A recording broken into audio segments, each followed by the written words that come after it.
조선야화를 찾아주셔서 감사합니다. 구독과 좋아요, 알림 설정 부탁드립니다. 옛적에 한마을에 태복이라 하는 총각이 살고 있었습니다.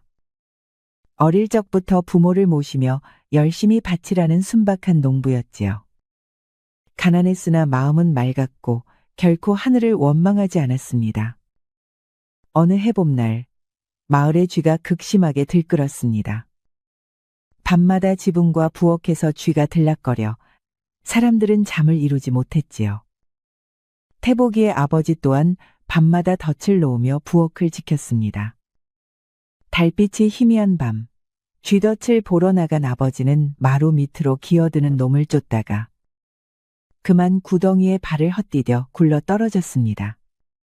쾅하는 소리와 함께 집안이 들썩였고 안에서 자던 태복이 깜짝 놀라 뛰쳐나왔습니다. 아버지 어디 계시오? 아이고, 이게 당최 무슨 일이랍니까? 태복이는 횃불을 들고 마당을 뛰어다니다가 구덩이 밑에 쓰러진 아버지를 발견했습니다. 아버지, 정신 좀 차리시오. 아버지. 아버지는 눈을 횟가닥 뒤집고 숨이 끊어져 있었습니다. 당최 이게 무슨 일이랍니까? 사랑하는 아버지가 이렇게 허망하게 가시다니요. 태복이는 그 자리에서 무릎을 꿇고 하늘을 향해 울부짖었습니다. 어찌 이렇게 가십니까? 이게 말이나 되는 일입니까? 아이고 아버지. 그날 이후 태복은 홀로 어머니를 모시며 살았습니다. 허나 팔자 사나운 일이 한 번으로 그치지 않았습니다. 어느 날 어머니가 콩을 팔러장에 나갔습니다. 날은 맑고 하늘에는 구름 한 점 없었지요. 그런데 장마당 한복판에서 마른 하늘에 천둥이 울리고 벼락이 내려 어머니가 그 자리에서 쓰러졌습니다. 사람들은 모두 놀라 비명을 질렀고 그 소식을 들은 태복이는 숨이 차도록 달려왔습니다. 어머니 눈 좀 떠보이소. 제발요. 그러나 어머니의 손끝은 이미 싸늘했습니다. 태복이는 땅에 엎드려 숨이 끊어지도록 한참을 울었습니다. 아버지도 허망하게 가시고 불쌍한 홀어머니도 이렇게 가시다니. 태복이는 도저히 믿을 수 없었습니다. 이에 사람들은 입을 모아 혀를 찼습니다. 세상에 이런 죄액이 있나? 저 태복이는 전생에 뭔 죄라도 지었나. 어찌 저리 기고하누. 그날 이후 태복은 세상에서 혼자가 되었습니다. 아무도 그를 흉보진 않았지만 누구도 가까이 다가서지 않았습니다. 행여나 태복이의 불운이 옮을까봐 걱정되었던 것이지요. 태복이는 홀로 죽을 쏘어 먹고 초라한 방에 누웠습니다. 밤마다 먼저 허망하게 가신 아버지와 어머니의 목소리가 들리는 듯 했지요. 허나 태복이는 하늘을 원망하지 않았습니다. 복은 없어도 죄는 짓지 말자. 그게 내가 할 수 있는 전부지 뭐. 아버지와 어머니는 먼저 하늘의 부름을 받으신 게 분명하다. 부디 위에서는 끼니 걱정 마시고 행복하게 사시길. 다음 날도 그는 해 뜨기 전에 괭이를 메고 논으로 향했습니다. 세월이 흘러도 태복의 살림은 나아질 기미가 없었습니다. 봄이면 씨앗이 말라 죽고 여름이면 장마가 덮쳐 논이 잠겼습니다. 어쩌다 거둔 곡식도 장에 내다 팔면 썩은 내를 풍겼습니다. 그의 손이 닿은 것은 어째서인지 모조리 시들어갔지요. 태복은 그럴수록 고개를 숙이고 땀을 흘렸습니다. 허리 굽은 농부가 그리 새벽마다 밭으로 향하니 사람들은 처음엔 안쓰럽다 하다가 나중엔 수군대기 시작했습니다.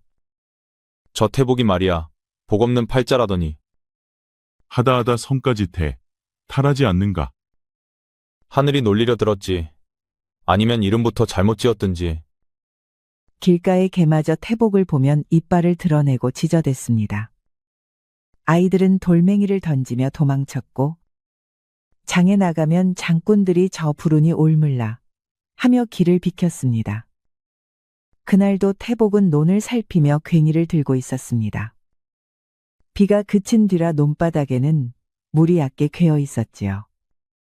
그런데 논두렁 한켠에서 이상한 물소리가 들려왔습니다. 가까이 다가가니 큰 붕어 한 마리가 진흙 속에서 허우적거리고 있었습니다. 물이 빠지며 갇혀버린 것이었습니다. 태복은 잠시 그 붕어를 바라보다가 괭이를 내려놓았습니다.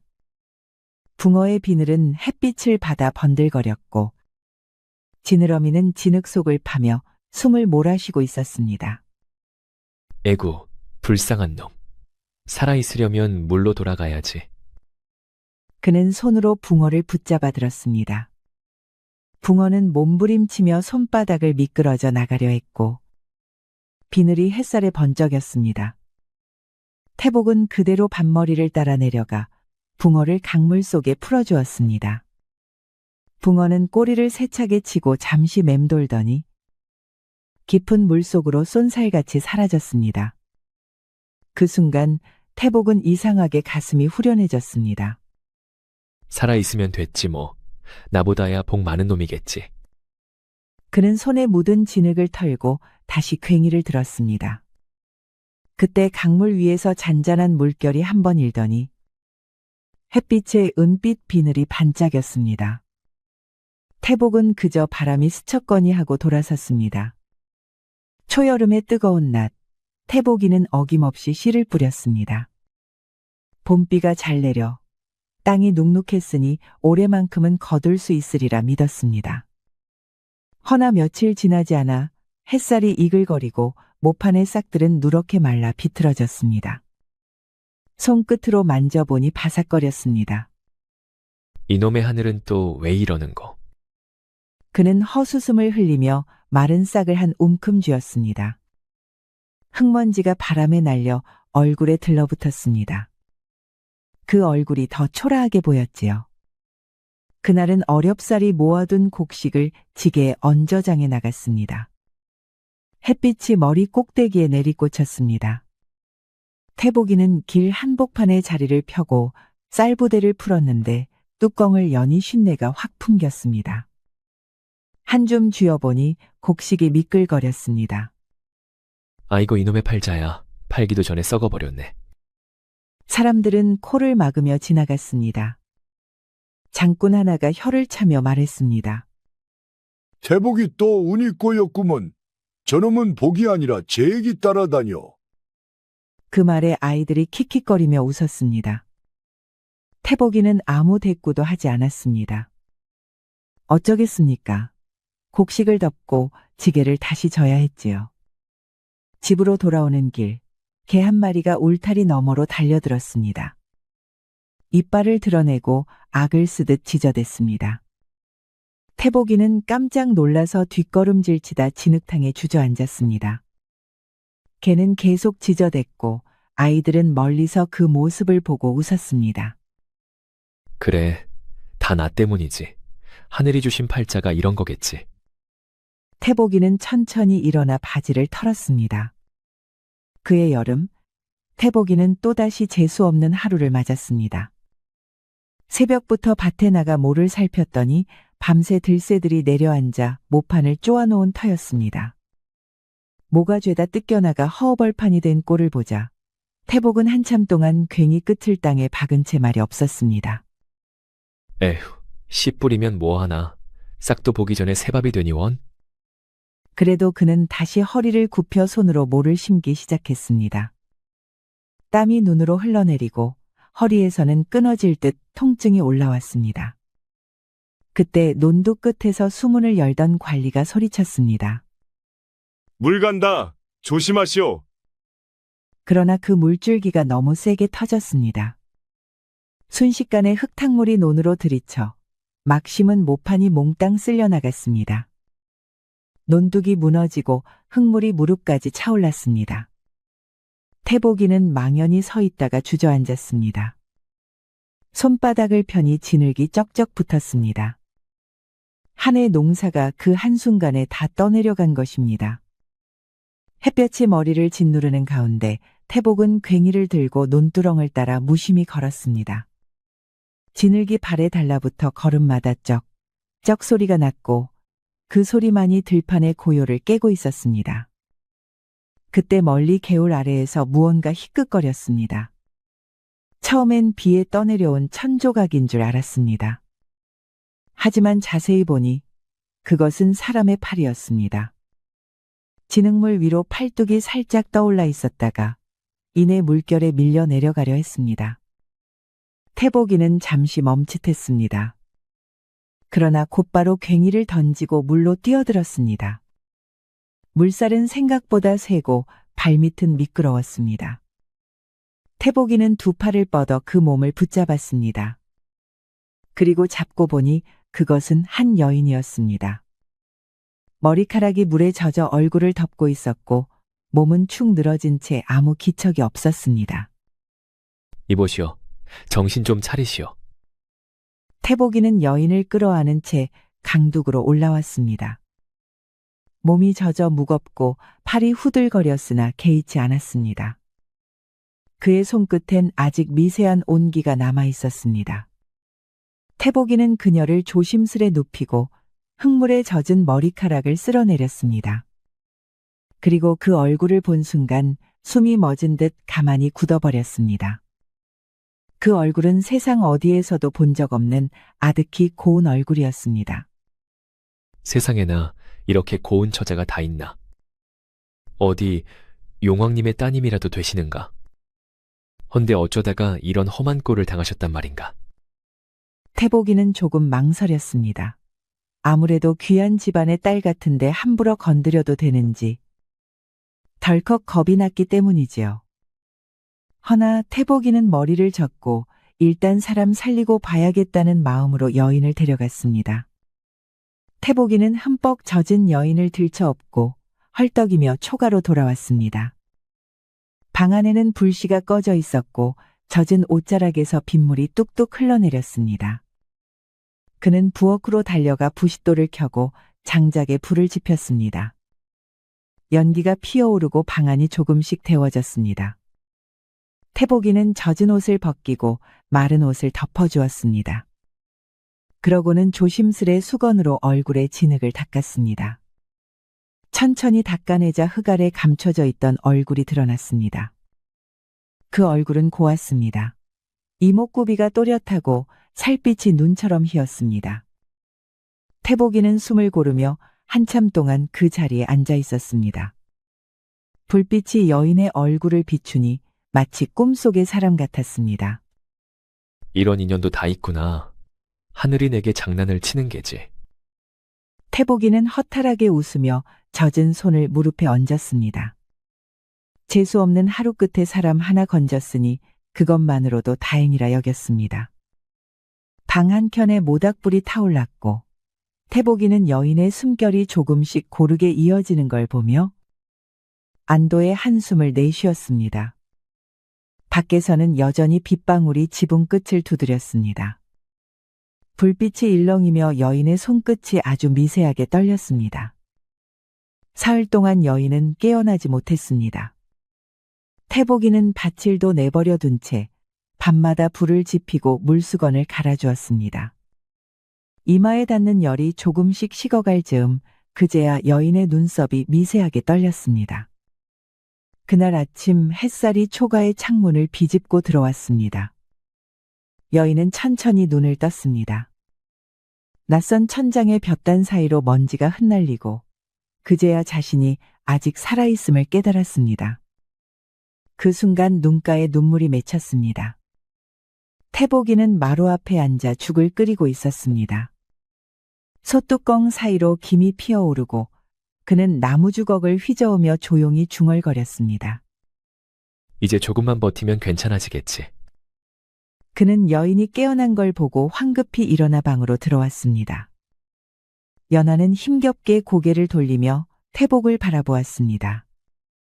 목이 바짝 말라 있었고 입술은 핏기 하나 없었습니다. 태복은 조심스레 미음을 떠서 그녀의 입가로 가져갔습니다. 연하는 미음을 한 숟갈 삼키고 나서야 겨우 입을 열었습니다. 여기가 어디입니까?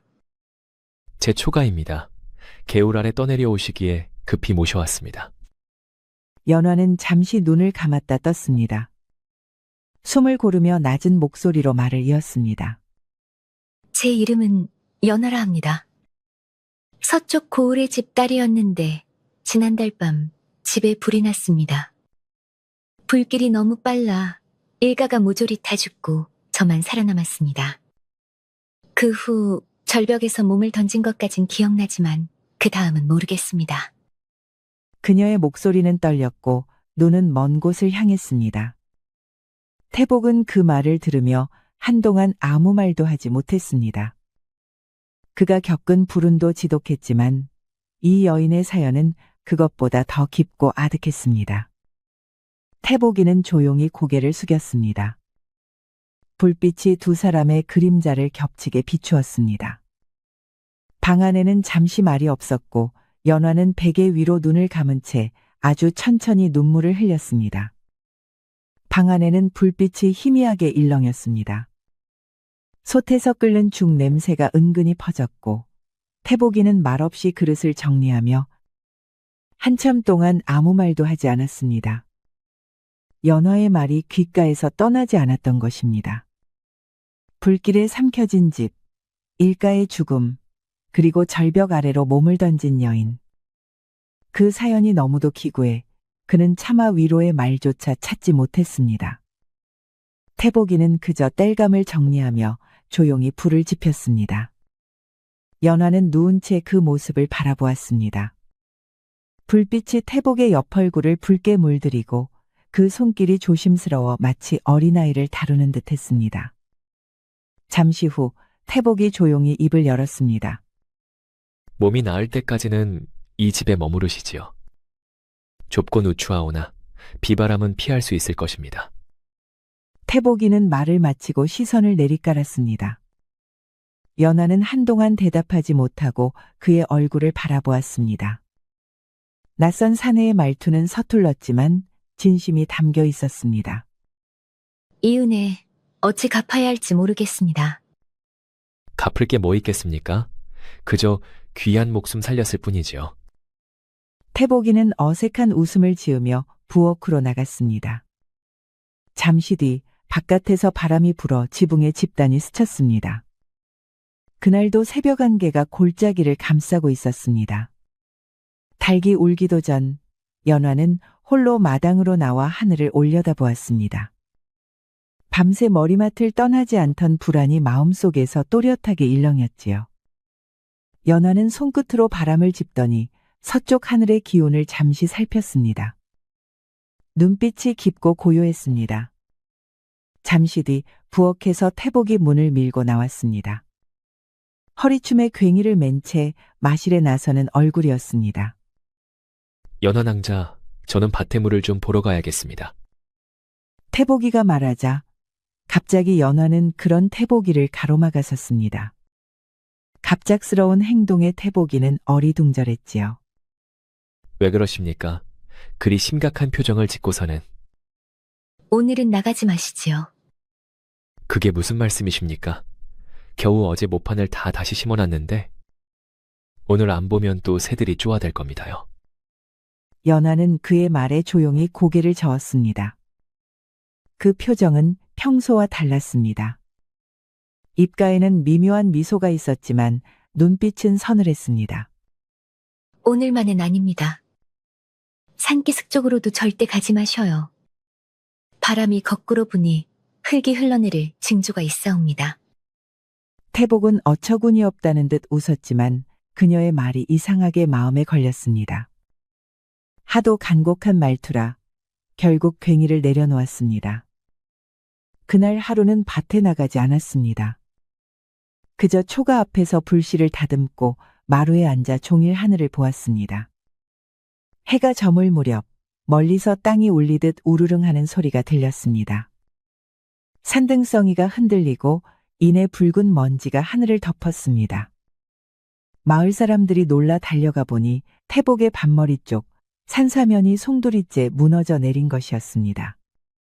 그 소식을 들은 태복은 한참을 멍하니 앉아 있었습니다. 만약 연화의 말을 흘려들었다면 그 자리에서 살아남지 못했을 것입니다. 태복이는 연화를 바라보았습니다. 그녀는 평온한 얼굴로 뜨거운 숭늉을 식히고 있었습니다. 사람 일은 모르는 법이지요. 오늘의 흙이 내일은 물이 되니까요. 태복이는 그 말의 뜻을 이해할 수 없었지만 고개를 끄덕였습니다.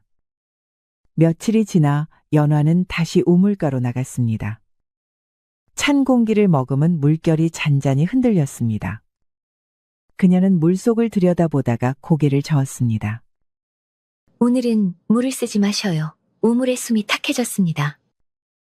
태복이는 그 말을 장난이라 여겼습니다. 해가 높이 떠오르자 그는 그대로 물을 길어 밥을 지으려 했습니다. 그러나 연화의 말이 자꾸 마음을 건드렸습니다. 결국 그는 물을 버리고 새로 냇물로 밥을 지었습니다. 그날 저녁, 이웃집에서 울음소리가 터졌습니다. 그들이 같은 우물물로 밥을 지었다가 온 가족이 병이 난 것이었습니다. 태복이는 놀라 달려가 우물가를 들여다보았습니다. 물빛이 탁하게 변해 있었고 썩은 냄새가 은근히 올라왔습니다. 정말 그 말이 다 맞았구나. 그는 다시 초가로 돌아와 연화를 보았습니다. 연화는 모루처럼 고요히 앉아 무언가를 꿰매고 있었습니다. 창호지 사이로 스며든 햇살이 그녀의 뺨에 비쳤습니다. 그 미소는 오래된 물결처럼 고요했습니다. 그날 이후 태복은 더 이상 그녀의 말을 가볍게 넘기지 않았습니다. 그녀가 한마디 하면 그대로 따랐습니다.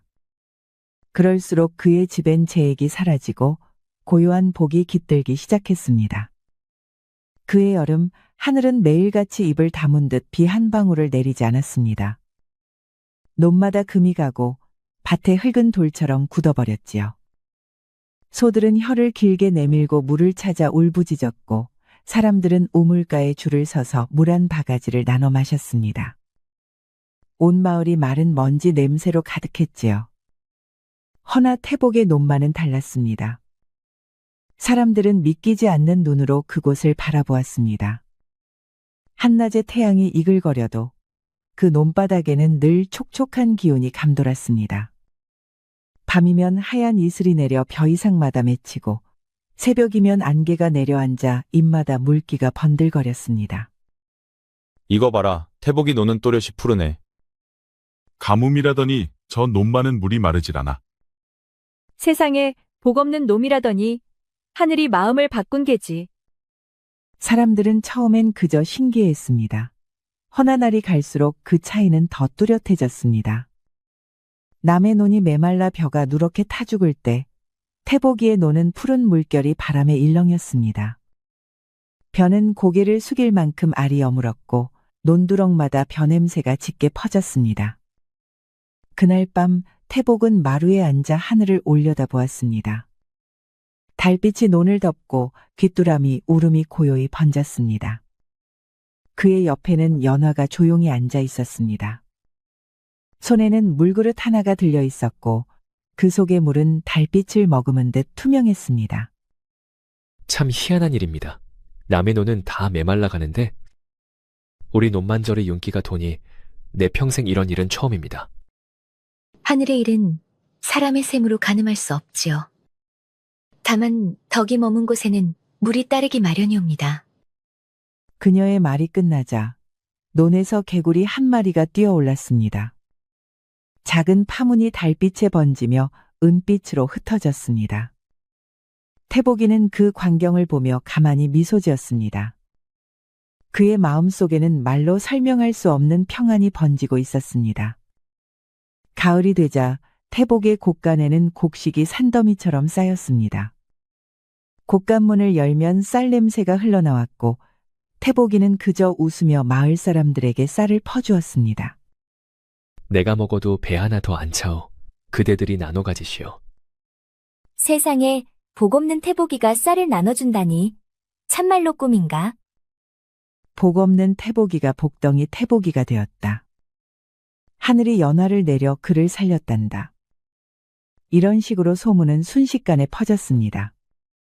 이야기가 퍼질수록 태복의 이름은 마을마다 전해졌습니다. 이제 장에 나가면 상인들이 먼저 허리를 굽혔고 아이들이 태복이를 보면 복 많은 아저씨라 부르며 뒤를 따랐습니다. 초가의 마당에는 웃음소리가 끊이지 않았습니다. 그리하여 한때 죽을 복도 없는 사내라 불리던 태복은 이제는 마을의 만석군이라 불리게 되었습니다. 복이란 게 일이 오락가락하는 법이지. 그래도 이 은덕을 잊지 말아야겠지. 태복이는 어리벙벙하기도 하고 행복하기도 하여 멍하니 중얼거렸습니다. 오랫동안 착하게 산 복을 드디어 받는 듯한 기분이었습니다. 그 뒤로 연화는 매일 새벽마다 우물가에 나갔습니다. 물 한 바가지를 정갈이 떠다 놓고 향을 피웠습니다. 흰 연기가 가늘게 피어오르면 그녀는 두 손을 모아 고요히 절을 올렸습니다. 그 모습이 마치 안개 속 그림자처럼 아득했지요. 태복이는 그 모습을 멀찍이서 바라보다가도 묻지 않았습니다. 그저 연화가 들어온 뒤로 모든 것이 변했다는 사실만을 알고 있었지요. 논에는 늘 물이 돌고 곡간에는 곡식이 쌓였으며 한때 삭막하던 집안엔 웃음과 따스한 기운이 감돌았습니다. 어느 날 밤 달이 기와처럼 반짝이던 날이었습니다. 연화가 부엌문을 닫고 마루로 나와 앉았습니다. 태복이는 새로 배워온 볏짚을 다듬으며 옆에 있었습니다. 그녀는 잠시 그를 바라보다가 조용히 입을 열었습니다. 태복 어르신, 예, 낭자. 제게 한 가지 소망이 있사옵니다. 무슨 말씀이요? 혼인을 하고 싶사옵니다. 태복은 손에 들고 있던 집단을 떨어뜨렸습니다. 그 얼굴이 순식간에 붉어졌습니다. 혼인이라니 그 말씀은 정말이십니까? 그리 놀라실 일입니까? 사람의 인연이 하늘에 달렸다면 저 또한 하늘이 내린 덕을 좇고자 합니다. 그 말은 차분했으나 눈빛에는 알 수 없는 슬픔이 깃들어 있었습니다. 태복은 오래 망설이지 않았습니다. 그녀 없이는 하루도 허전했고 그 미소가 없이는 세상이 허물어질 듯 했으니까요. 며칠 뒤 두 사람은 조용히 혼례를 올렸습니다. 붉은 비단 대신 소박한 삼배옷을 걸쳤고 향한 자루와 절 3번으로 약속을 대신했습니다. 밤하늘엔 별이 쏟아지고 마당의 달빛이 두 사람의 그림자를 길게 늘어뜨렸습니다. 그 소식은 순식간에 마을로 퍼졌습니다.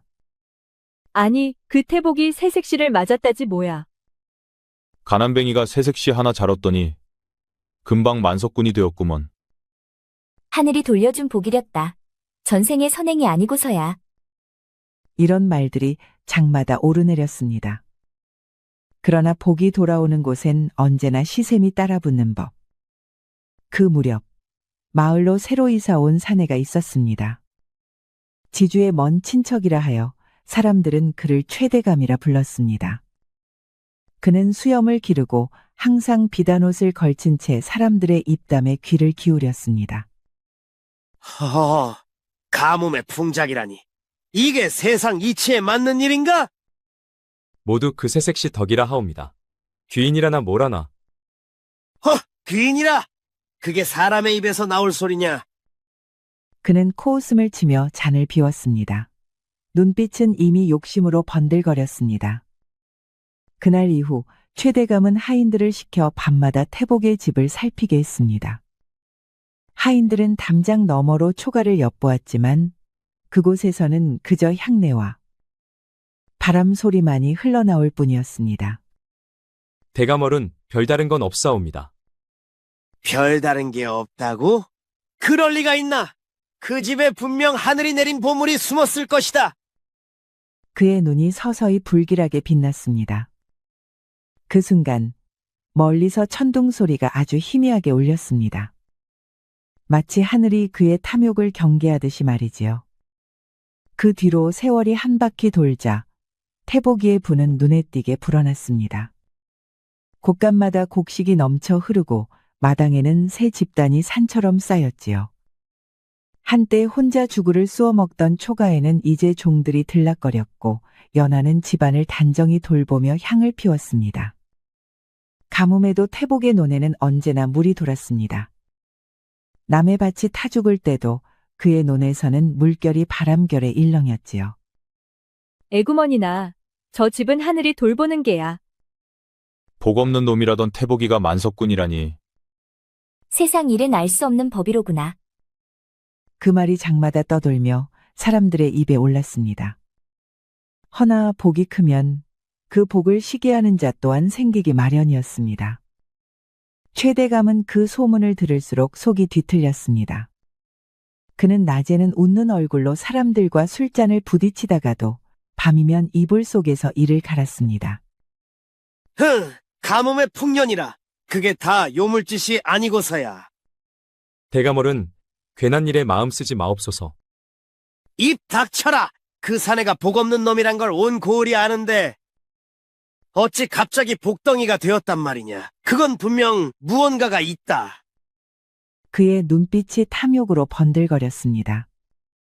결국 그는 하인 둘을 불러 태복이의 집을 살피게 했습니다. 달빛이 논두렁에 내려앉은 밤, 하인들은 조심스레 담장 너머를 엿보았습니다. 그 안에는 연화가 서 있었습니다. 머리카락은 물결처럼 흘러내렸고 손에는 물그릇이 들려 있었습니다. 그녀는 물 위에 향을 띄우며 무언가를 중얼거렸습니다. 그 순간 물그릇 안에서 희미한 빛이 피어올랐습니다. 대감월은 정말 이상한 장면을 보았습니다요. 뭐라? 그래? 내가 이상하다고 했지 않았느냐? 무엇을 보았느냐? 여인이 물 위에 향을 띄우자 그릇이 푸르게 빛났습니다. 역시 내 말이 맞았구나. 그년이 요물이야. 그 요망한 년이 사람의 복을 홀려 곡식을 부르게 만든 거다. 최대감의 얼굴에 두려움보다 먼저 탐욕이 일었습니다. 그는 눈을 번쩍이며 속삭였습니다. 그 물그릇, 그 향, 그게 복의 근원이겠지. 그것을 빼앗으면 나도 큰 재물을 얻을 것이다. 최대감은 마을 사람들을 모아놓고 꿰었습니다. 술잔을 돌리며 혀끝으로 독을 발랐지요. 태복의 복이 어찌 그냥 생긴 것이겠소? 요물의 힘이 아니고서야 가뭄에 물이 돌겠소? 저것을 두면 마을 전체가 화를 입을 거요. 그러니 오늘 밤 그 요물을 잡아 불태워야 하오. 사람들은 처음엔 주저했으나 그의 말에 하나둘 고개를 끄덕였습니다. 어리석은 자들은 겁과 시기심에 눈이 멀어 횃불을 들고 태복의 집으로 향했습니다. 달빛이 사라진 그 밤, 바람은 기이하게 멈춰 있었습니다. 그때 연화는 마루 끝에 앉아 있었습니다.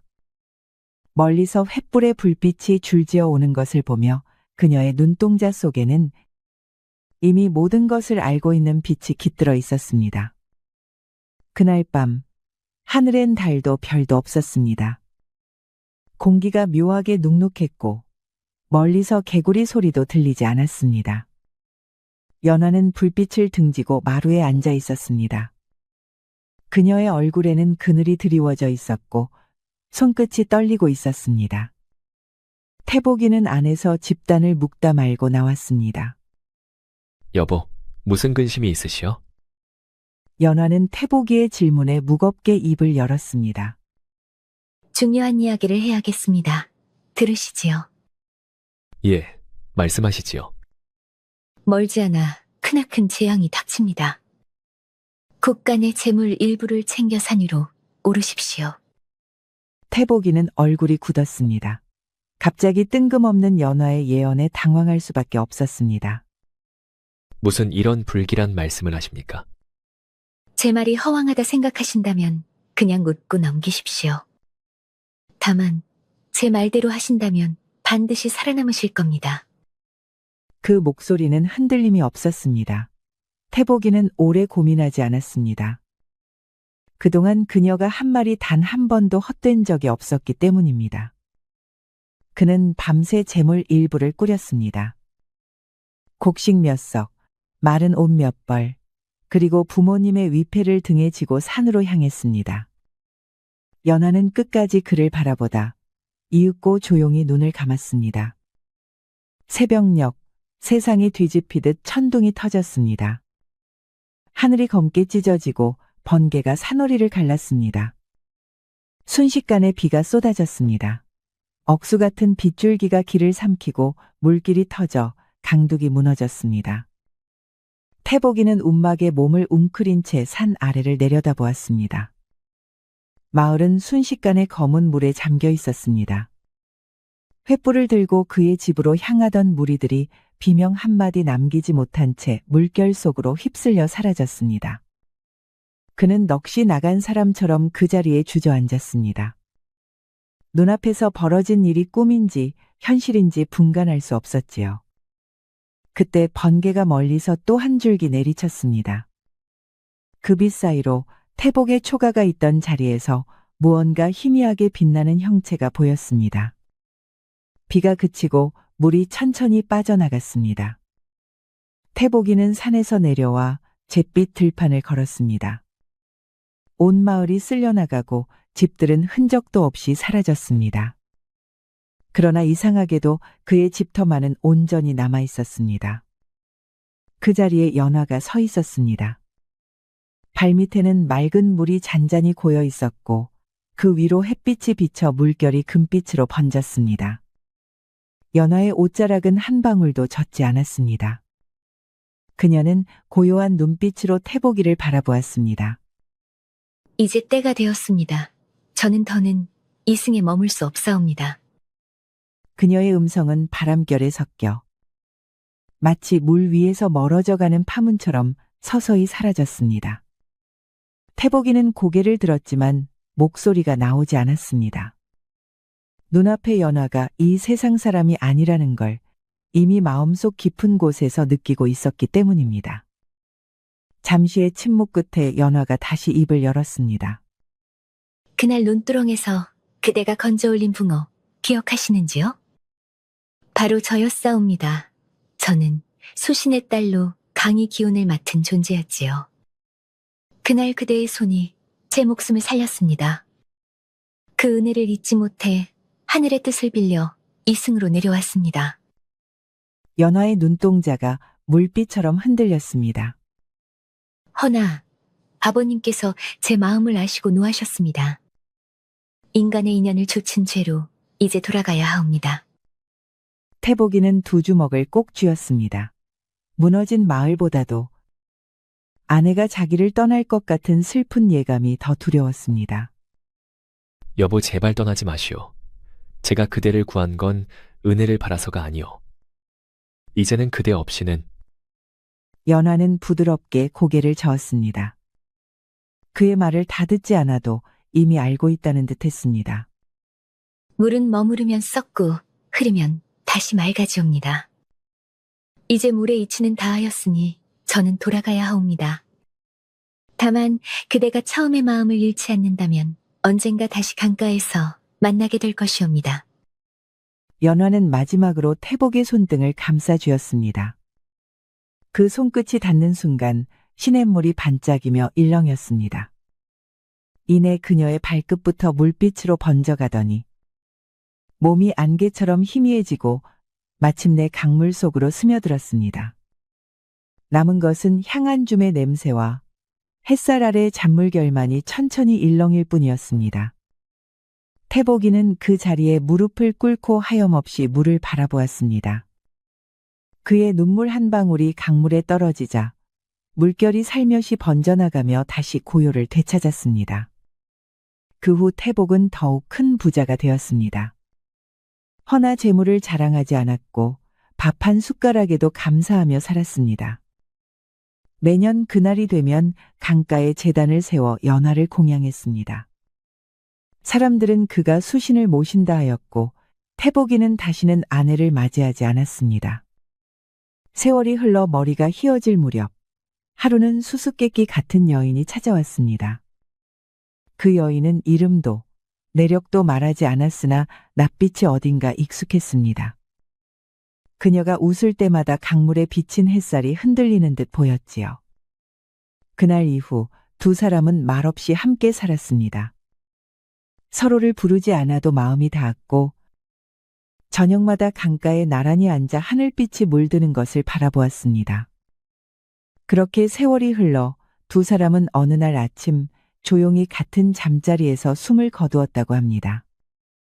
그날 강가의 물빛은 유난히 맑았고 안개 속에서는 사람의 웃음소리가 은은히 들려왔다고 합니다. 우리 이야기가 여러분들에게 조금이나마 재미를 선사할 수 있기를 바랍니다. 다른 재미있는 영상도 많으니 즐겁게 봐주세요. 그럼 여러분 모두 행복하고 즐거운 시간 되세요.